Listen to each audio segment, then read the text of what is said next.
نے منافق کی 4 علامتیں بیان فرمائی ہیں، جس میں سے پہلی علامت کیا ہے؟ جب بات کرے تو جھوٹ بول دے۔ یہ اس چیز پہ اب ہم غور کریں کہ ہم جھوٹ سے بچ رہے ہیں یا نہیں بچ رہے ہیں۔ آپ صلی اللہ علیہ وسلم نے ایک صحابیہ رضی اللہ عنہا کو دیکھا، جا رہے تھے آپ صلی اللہ علیہ وسلم، وہ اپنے چھوٹے بچے کو بلا رہی تھی، وہ بچہ کھیل رہا تھا تو وہ آ نہیں رہا تھا۔ صحابیہ نے اس بچے کو کہا کہ آپ آ جاؤ بیٹا، میں آپ کو کوئی چیز دیتی ہوں۔ تو آپ صلی اللہ علیہ وسلم بھی دیکھنے لگے کہ کوئی چیز دیتی ہے یا نہیں۔ پھر آپ صلی اللہ علیہ وسلم نے اس صحابیہ کو یہ ارشاد فرمایا کہ اس بچے کو اب کچھ دے دینا وگرنہ یہ جھوٹ میں آئے۔ تو اس حد تک بھی حضور صلی اللہ علیہ وسلم نے جھوٹ سے بچنے کی ترغیب دی۔ آج کل ہمارے معاشرے میں یہ چیز عام ہو رہی ہے،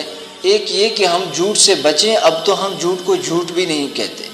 اور جھوٹ کو جھوٹ سمجھتے ہی نہیں ہیں، گناہ کو گناہ سمجھنے والا تصور ہی ختم ہو رہا ہے۔ دوسری علامت جو آپ صلی اللہ علیہ وسلم نے منافق کی بیان فرمائی وہ یہ ہے کہ وَإِذَا وَعَدَ أَخْلَفَ اور وَإِذَا عَاهَدَ غَدَرَ، جب وعدہ کرے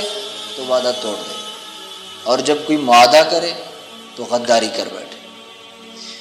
وعدے کے بارے میں یہ ہے کہ انسان اگر اسے پورا نہ کر سکے، کیونکہ قرآن میں وعدے کو پورا کرنے کی ترغیب ہے، تو اگر وعدہ آپ ایسا کام کر رہے ہیں کہ جس کو آپ پورا نہیں کر سکتے تو اس میں وعدہ کریں ہی نہ۔ ہاں اگر آپ کو پورا یقین ہے اور آپ جس وقت وعدہ کر رہے ہیں تو آپ کہہ رہے ہیں کہ یار میں اسے پورا کروں گا، آپ کے دل میں کوئی کھوٹ اس طرح کی چیز نہیں ہے، بعد میں کسی غلطی کی وجہ سے کمی کوتاہی ہوئی تو اس کا حکم الگ ہے، لیکن اگر شروع سے نیت یہ ہے کہ نہیں کرنا اور پھر آپ نے وعدہ کر لیا تو یہ بہت بڑا جرم ہے، اس سے بچنا چاہیے۔ تیسری قسم یہ ہے کہ جب اس کے پاس امانت رکھی جائے تو خیانت کرے۔ امانت جب آپ کے پاس کوئی چیز آ جائے تو اس کے ساتھ پھر جو ہے خیانت نہیں کرنی چاہیے، حتیٰ کہ حضور صلی اللہ علیہ وسلم کے احادیث میں تو اتنے تک آتا ہے کہ اگر کسی نے آپ کے پاس پیسوں کی تھیلی رکھوائی ہے اور اس کے اوپر جو آپ نے ڈوری باندھی ہے اس کے منہ باندھنے کے لیے